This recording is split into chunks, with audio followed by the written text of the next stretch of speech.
This time on Custom Works, we're working on the Meat Wagon and we're going to get all them lines dialed in and we're going to make it look like an actual production wagon rather than just loads of stuff glued together. Let's get to the workshop.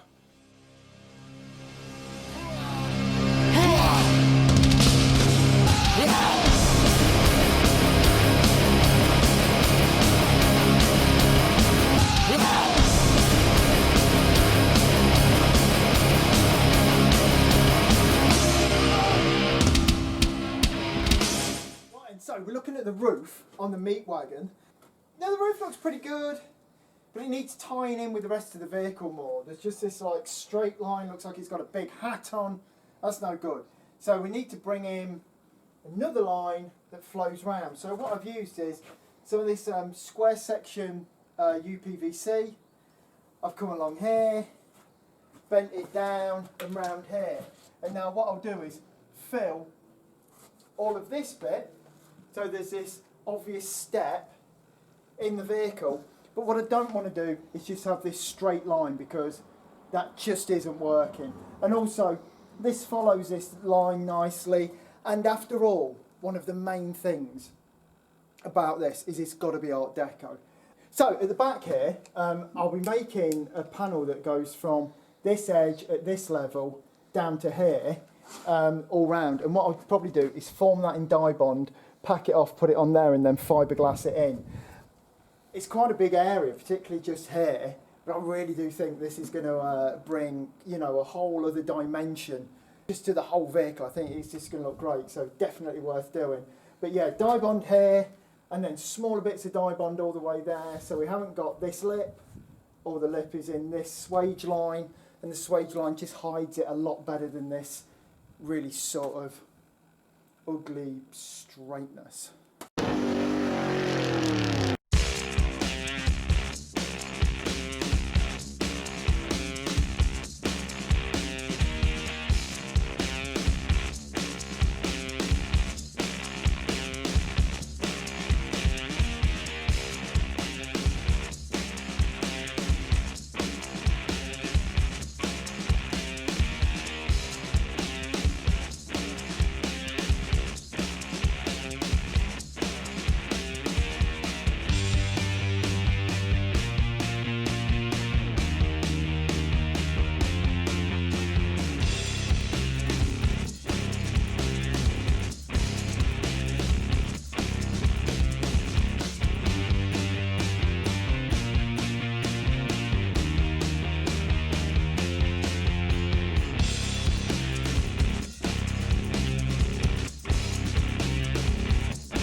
Right, so what I've done, I've brought this along, brought this line down, following my piece of very flexible UPVC, which, as I've said in other videos, this stuff just falls in the right angle. You barely have to think, you just hold it, and it bends, makes lovely shapes.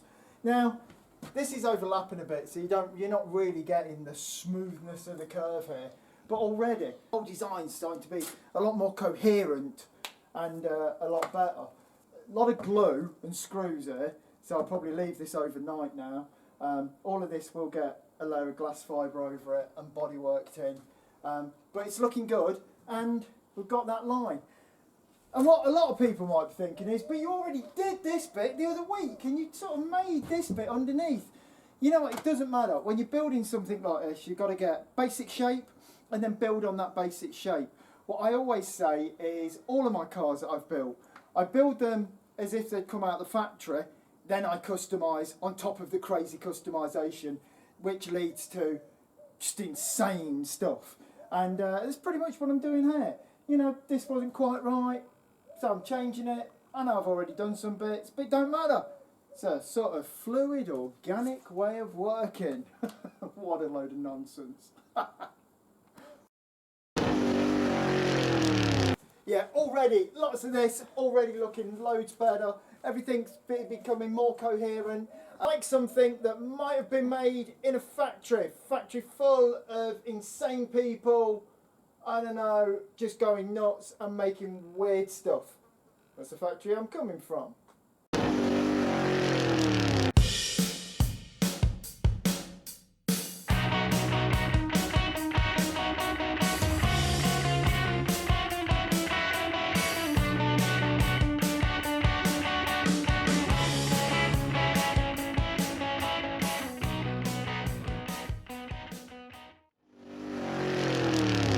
Made all that, as I always say, can't just make a vehicle out of junk, but now covered it all over in fibreglass and that is looking pretty good. I'm not happy with the shape, with this body line, it all looks so much better. However, I've been looking at the back here, and at the back I'm not quite happy how, I don't even know what I was thinking here, how this is going to roll into the roof. But of course, using the UPVC square section, I've screwed that there, bent that round, and I think that is going to be a lot better profile as this runs into the roof. So what I'll probably do is redo that. I know all this is nice and smooth and strong, but this looks better and this looks right, so that's what I'm going to have to do. So I will get some foam in here, try and get this, this nice sort of arc so it holds a bit more rigid, then we'll get some glass on there, and then start making that into a proper part of the car. But if it ain't right, it just cannot be. Right, and so, stuff we did yesterday, we got all this done, got this covered in some fibreglass, and also using expanding foam in this wobbly UPVC stuff, I've started to sort of soften this back line. One of the great things about building like this with foam and plastic and fibreglass, you can change your mind as much as you want. Like, it's not like you've spent hours on metal work or anything like that, or have to have anything made. It's all nice and simple. So, because you can change your mind, I always think you get the best shapes. So, we did this. I've also started to bring this out, which is like this faux continental kit on the back. What I'll do with this is fill around here with, I'll fill around here with foam, then I'll angle grind it to the shape, glass all that in, and that's definitely looking better.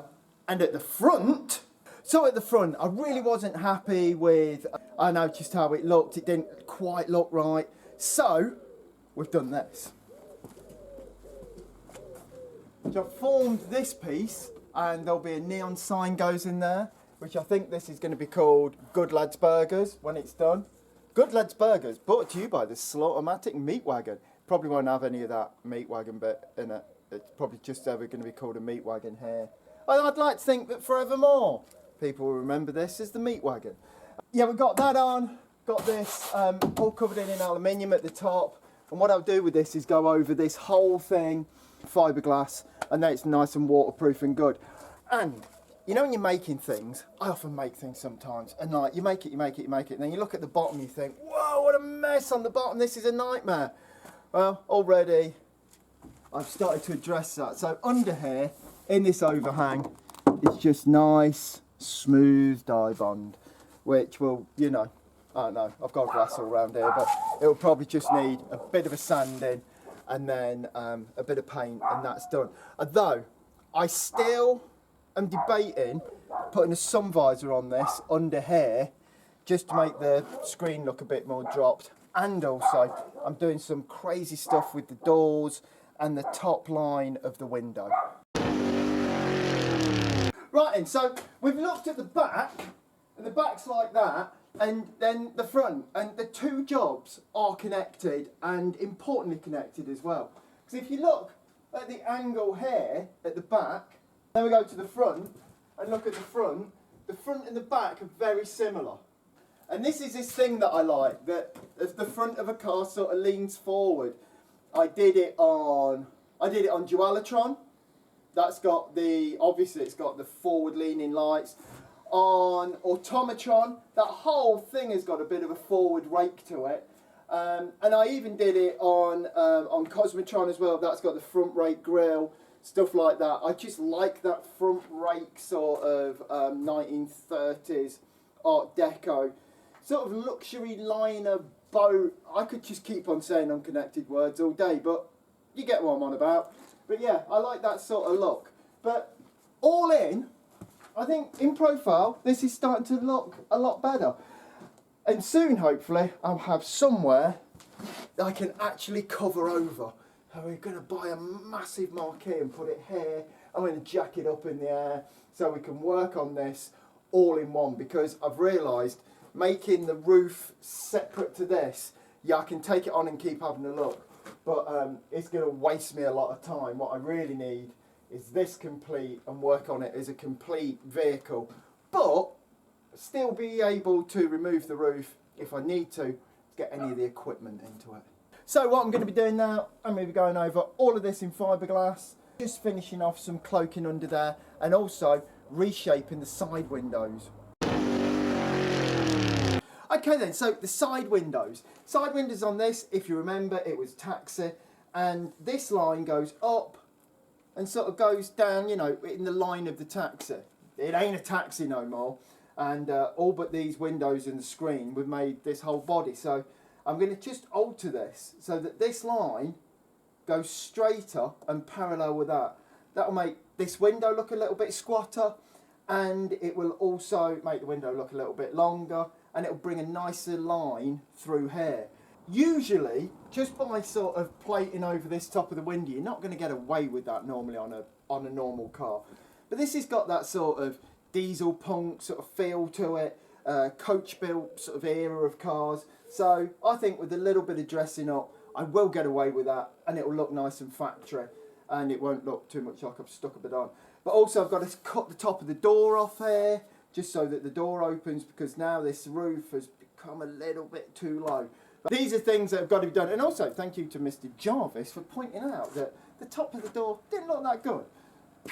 Need to go straight through. Oh yeah. Okay, so I've started putting this top to this window that makes all of this just sort of run together nicely. Yes, I have just stuck a piece of dye bond onto there. I will make it look nice. Don't quite know how, but I'm sure I will. But it just levels, makes this window seem squarer. There's no kick up because, of course, it's not going into the taxi no more.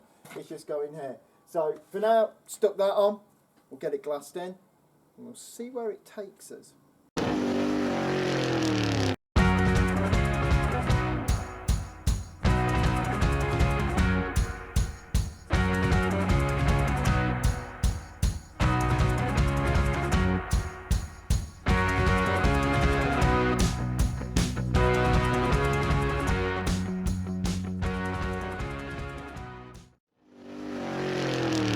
Right, so getting lines right, really important, and I've pretty much spent the last 2 days trying to get the lines on this right.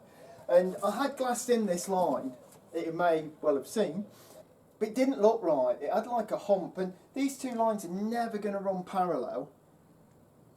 But you know, they shouldn't undulate in and out. So what I've done, I've softened this line down to the back of the van, and it looks a lot better. And what I've done this with is a piece of thin UPVC, because as I always say, it just hangs in the right thing.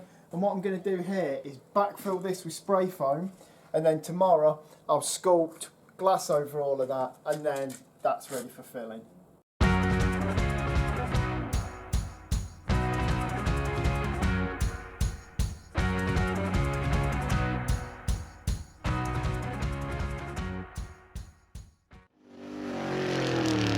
Got his secondary line in, filled it all with foam, all looked good, stood back, yeah, it passed the, yeah, it looks okay test. And now what I've done, I've glassed over it all, and now I've started the long process of filling this and getting it all smooth. So I've skimmed from front to back with filler, and it's really starting to look like the real deal. We'll just get some mouldings along these edges, stuff like that. It's really going to come together and look like a proper vehicle. At the back here, I've fattened these two edges up using a square down pipe, ripped down in half on the table saw, and then bonded on. They've all been glassed over, both sides. Had a lot of movement with this wheel. This spare wheel has arched side to side, up and down, and a little bit like that either way. I bet if you put all of that together, it's travelled about probably 2 miles, just an inch at a time and arching.